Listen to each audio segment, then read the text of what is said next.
நல்லதே நடக்கும்.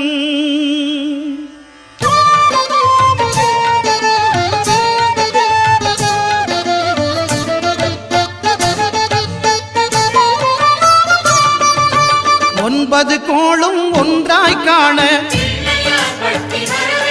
அங்கு கற்பகம் என்னும் கடவுளின் மெய்யில் 9 கோளும் ஒன்றாய் காண அங்கு கற்பகம் என்னும் கடவுளின் மெய்யில் சூரியன் முதலாய் 9 கிரகமும் பலவித குணங்களை கொண்டிருக்கும். எங்கள் கற்பக தருவில் அவை வரும்போது ஒன்றாய் சேர்ந்து பலனளிக்கும்.